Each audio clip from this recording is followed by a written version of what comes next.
Placing your life online. 40% of the planet's population will be connected to the internet by the end of the year. But is the world aware of what's at stake? This is Inside Story.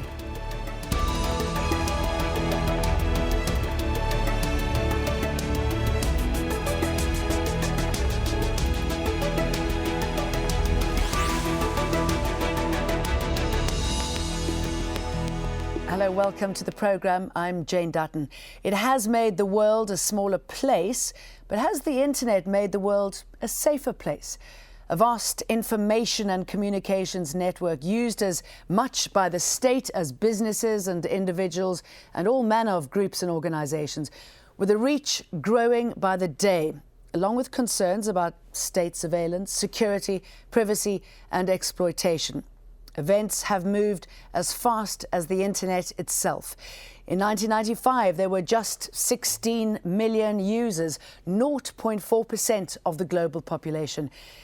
Now, a new report by the United Nations says some 2.7 billion people are expected to be connected by the end of this year. That's 40% of the population. But access is far from universal. The United Nations says 4.4 billion people have no access to the internet, and 90% of those who are not online live in developing countries. The internet is consistently ranked as one of the top inventions of the 20th century, and let's face it, it's become indispensable. But is it all good? Let's bring in our guests. In Johannesburg, Toby Shapshak, editor and publisher of Stuff magazine, specialising in innovation and technology in Africa. Joining us here in Doha is Nino Kade, CEO of the Qatar-based social media agency Spark Digital and an authority on Google. And in London, we have Gilad Rosner, a digital security expert and researcher at Nottingham University. Welcome, gentlemen. Thank you very much for joining us on Inside Story. Gilad, let me start off with you. What's your response to that UN report and the fact that 40% of the world's population will have access to the internet by the end of the year? Well, it's certainly a milestone to give us a moment to reflect on what it means for the internet to be rolling out. The internet is indeed, as you noted, one of the most important inventions of the 20th century. And it's good to compare it to other large inventions of that kind, such as the telephone. The internet is ultimately a communications medium. That's what is at its beating heart. And so the question of its import is about how important is communications in the 21st century. And clearly, it has a tremendous impact on all of our lives. Toby, quite extraordinary numbers for both the haves and the have-nots. Quite remarkable, and I think the internet as the great communication network that it is a moot point. It is by far one of the greatest things humanity's come across. But when you combine that with the other great invention, which is the mobile phone, you have an entirely different dynamic. There was a statistic years ago where people love to quote it, saying that Manhattan had more phone lines than all of Africa put together, all of the now 55 countries. And it was probably true. It's unnecessary now because we have mobile communications, and a mobile device is much more suited to the challenges of Africa. More people in Africa have a cell phone than have access to electricity. So the scale of the problem is quite significant. But once people are on the internet, they have access to all of the great things that the internet makes possible, as well, of course, as just good old Facebook and Twitter, which is a great source of news and other information. But what we're seeing is very clever uses of the very basic technology in Africa, so-called feature phones, which are really quite rudimentary. They use 2G technology, maybe 3G if they're lucky. And the kinds of things that you can do with these devices to get people just basic information about farming, about a dairy farm or raising cattle or raising crops. The kind of basic information that you can communicate to people alone is making significant changes in Africa. So a lot happening in Africa. Nino Kade, if I can get back to that UN report, what do you make of the figures and how exciting is this information in your field? Oh, I think it's very exciting. The internet, as one of the other guests has just commented, is a great communications tool. It's also a great tool for information gathering, for doing research. So people, if they have a physical ailment, they can go online through their phone or through a laptop and be able to self-diagnose or have an idea of what other people have felt when they had a similar ailment. It's also a great tool for commerce. Companies around the world, large and small, individual startups, can create a product, create an app, and be able to market it to essentially the entire world that's on the internet. Let's take a moment to look at exactly who is online and where. Well, according to the group Internet World Stats, there are more than 1 billion people using the internet in Asia. The figure in North America, for example, is 270 million. It's 167 million in Africa and just 24 million in Australia and the surrounding region. But look now at internet access. It's available to almost 80% of people in North America and 2/3 of the population in Australia. Remember, Asia, as we said, more than 1 billion users, but the internet only covers around 1/4 of the country. Then there's Africa. As of last year, just 15% of the continent had access to the internet. Toby, Africa is clearly lagging behind. What is the problem there? Well, there are multiple problems, and let's just check from the very basics up. Energy is a significant problem. During his trip earlier this year, there was a very interesting development. Barack Obama pledged $7 billion to help just with power supply. So that's one of the key problems that people face in Africa. We're looking at entry-level phones like the Nokia 105 that has a 35-day battery life and costs about $15. So nothing fancy in that area. That's the kind of device that finds a lot of purchase. So when you've only got that kind of device, it's very difficult to conceive of people coming up with a WhatsApp or a WeChat or an Instagram. The kinds of services that are being run that are tremendously basic but very rich. For a dairy farmer to move from being a subsistence farmer to an abundance farmer is a matter of 10 liters of milk a day. And with that increase, by knowing how to be a better farmer, by knowing how to look after your cows, by knowing about the gestation periods of cows, it has enormous impact for the farmer involved. So rolling out a fiber network in Africa is particularly difficult. There's no infrastructure. Traditionally, there's been very little landline infrastructure, but putting up cellular towers is much easier. You can run them using diesel generators or solar power.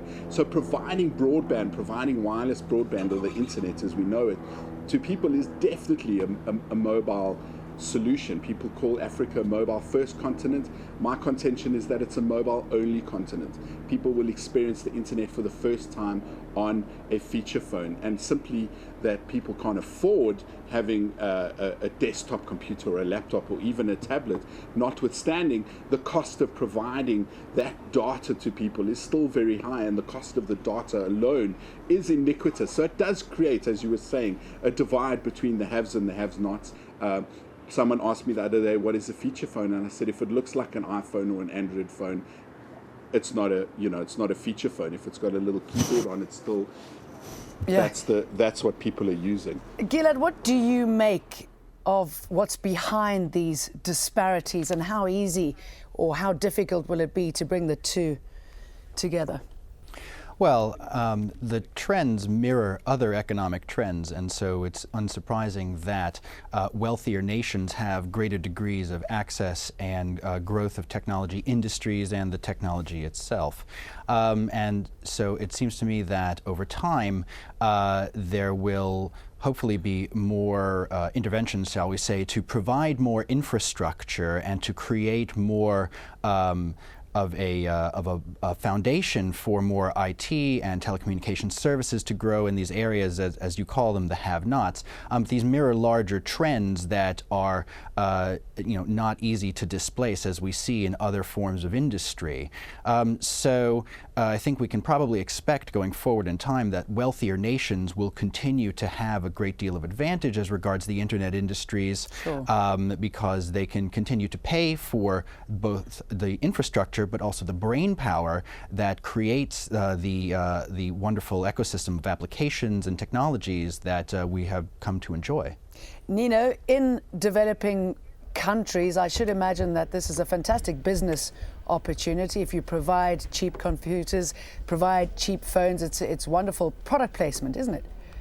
I guess you could say that. What I was just thinking of is that Google announced a product or a project Balloon, actually Project Loon is what they called it for short for balloon, where they're going to be flying balloons in different parts of the world, beaming down 3G internet access for free over a period of time, and trying to see what kind of uptake they get from that, and that will expand the internet to quite a few people. But it'll be interesting to see how the project goes and if it really does get rolled out. Now, two of the driving forces behind the growth of the internet are price and the ability to get online on the go. Over the past 4 years, the UN says the average cost of internet access has dropped by more than 80%. And mobile internet plans are even cheaper, making it the most popular way to connect now. By the end of this year, though, the UN estimates there will be some 6.8 billion mobile cellular subscriptions, almost as many people as there are on the planet. Gilad, again, the mobile phone, just the fact that it is mobile, like the tablet, that's going to push connectivity quite dramatically, won't it?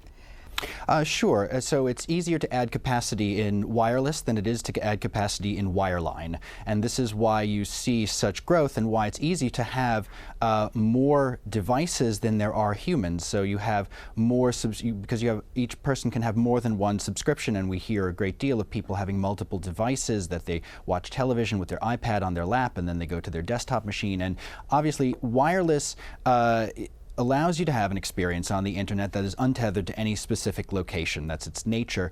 And so as handset and mobile device costs drop, more people can get them, more people can collect more than one device, and then they can hop onto the net. And because of historical investments in telecommunications infrastructure, the costs of getting people online continues to drop as well. But adding more subscribers at the wireless level is going to be easier than rolling trucks and hooking up people's wires at their homes. Nino, do you think this hyper connectivity that we're looking at or that we're experiencing is a good thing or a bad thing? Well, it depends. It depends on what you're using it for.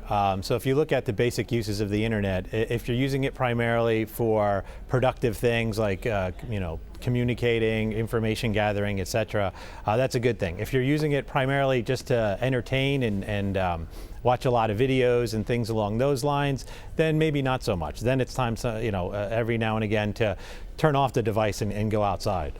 Toby, what do you make of that? Are we losing ourselves or just getting ready for the next intervention?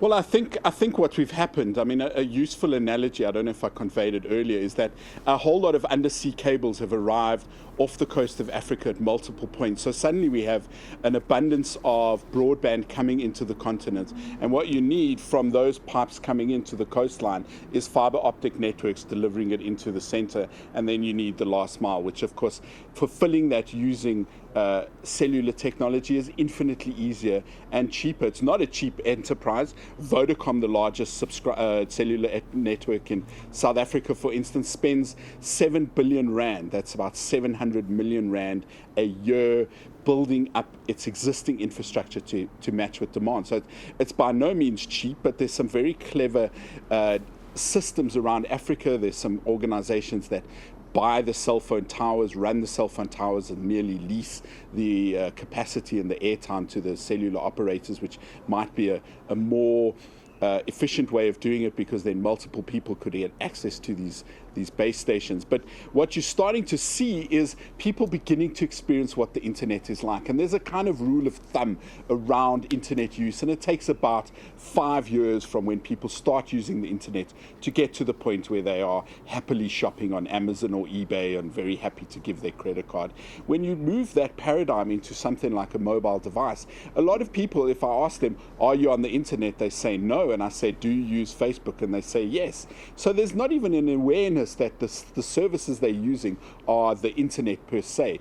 But once people become accustomed to that, they become accustomed to the kinds of things you can do. Without a payment mechanism, people say, well, how is e-commerce going to take off in a place like Africa?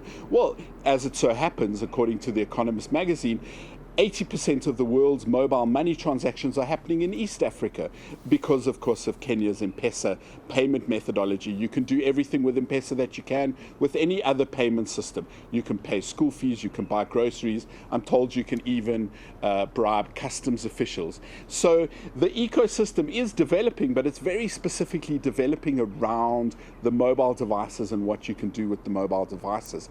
And it's quite interesting to me that people find clever ways around them. There are a whole bunch of people who charge cell phones or buy battery packs. There's solar power solutions that you're seeing coming across in a lot of places where people can lay by or buy the device, charge their neighbors a small amount, and recoup the cost of buying this device with helping other people in their village or nearby charge their devices while at the same time giving themselves electricity. Let me throw that to Nino, because you've been nodding there, and I know that you're a specialist when it comes to e-commerce and how to exploit it.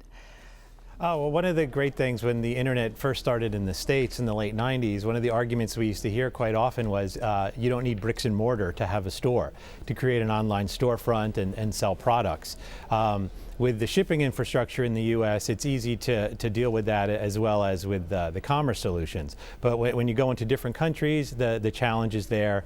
Sometimes people accept Bitcoin, for example, or if you create something like a song or a video or a software program, you don't need to physically mail anything. It can all be done online.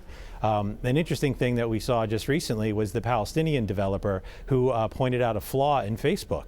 And he obviously makes money from developing online. Gilad, you were shaking your head there. What are your comments about this and the sort of impact that it's making economically? Well, I mean, the internet is a connective tissue of society, and a lot of the changes that we see and what are the possibilities are a reflection of the fact that humanity is becoming more digital.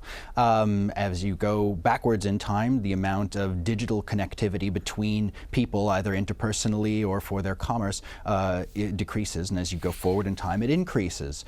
And so to your point about whether this is good or bad, it's neutral. It's like a hammer. You can build a house or you can build a weapon with it. The internet is a large set of heterogeneous technologies that are brought together to ultimately connect endpoints and to have processing in the middle as well. For commerce, obviously, it's very disruptive, as we've seen a lot of disruptive business models, such as the Amazon model, and new and interesting models. The gaming market, where you can gift people different things in the gaming market and pay for it. These are things that don't exist in the physical world, and so we have these non-physical goods now that the internet is enabling people to use. So the impact is huge because it opens up all kinds of new avenues for payment, it opens up new avenues for value, it opens up new ways for people to create product, be they the ephemeral products of software or be they the hard products of consumer goods. Sure. The internet is this amazing enabling technology, and one of the lovely things about it is we can have some sense of prediction about where it's going to go and about the impact that's going to have, but it's very, very open-ended. It's one of the core qualities of the internet is this openness in the sense of the protocols. You don't need to excuse pay me a interrupting fee. you, open to Sure. certain abuses. I mean, we've been talking about the benefits of wider internet access around the world, but there are, of course, concerns too over privacy and identity theft, access to pornography and online grooming.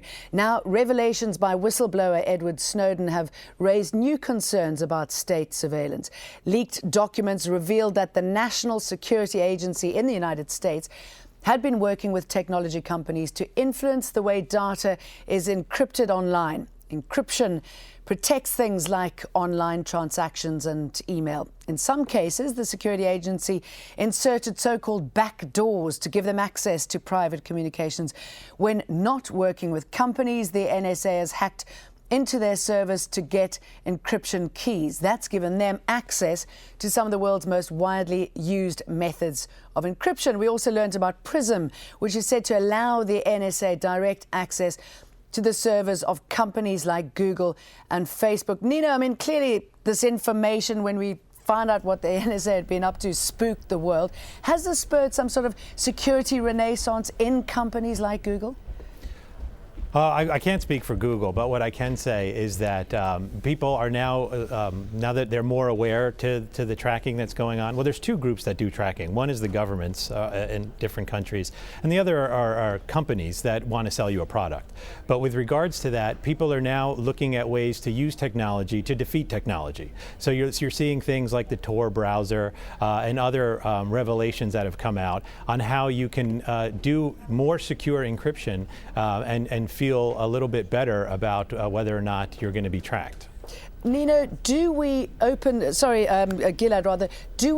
ourselves up to exploitation the minute we log on to the computer? That's a great question. As Nino mentioned, this question forks in two paths. One is the issue of law enforcement, and the other is the issue of the commercial world, non-law enforcement, the private world monitoring you. So you can argue that the law enforcement has a very specific mandate, and that is to protect. And so taking them out of the question for the moment in terms of exploitation, so we would have to wonder about, what do we mean? Are we being exploited, for example, when you go onto Amazon and you loiter on a page looking at a book that seems interesting to you, and then you decide not to buy it and move over to another page? Amazon knows how long you spent on that page, what book, and where you went next. So one side of that is that by watching you and learning about your preferences, they can recommend books for you that would be more to your liking. The other side of it is that it is creepy or invasive to know that somebody's looking over your shoulder at the things that you are looking at. So it really is, depending on your point of view, there's at least two different stories there. Sure. Toby, I know this probably sounds quite horrific in the light of the NSA and what the NSA was getting up to, but do you think the government should be involved in some sort of fashion? I'm going to plagiarize a line here, if I may. It's a question posed on the internet. Who would we trust to protect the 9-year-old girl in Gansu province, China, from pornography? Google or the Chinese government? Well, I think it's both. And you know, I've found myself in the last 10 or 15 years, whilst having conversations about the internet, reminding people that it's never the technology that does bad things to other people, but people themselves. You know, those great riots in London were fueled by BBM messaging service. And people said, isn't it a bad thing, and the government should access to it? You know, they had pitchforks and they were burning witches and looting long before BlackBerry or any kind of cell phone came along. I think everybody's incumbent to look after it. I mean, notwithstanding the whole debate about compromising of security or what the NSA is up to, I've been saying to people for years, the second you make something digital, it is available to be stolen. And the backdrop to all of this is the so-called computer hackers, although computer users who really know what they're doing like to say they hack things or solve things. But these so-called hackers, the black hackers, they used to go from, you know, shutting your computer down and sending millions of emails via Outlook to a much more, that was kind of showing off their prowess. Now it's got a much more criminal element to it, and people steal identities, they steal data.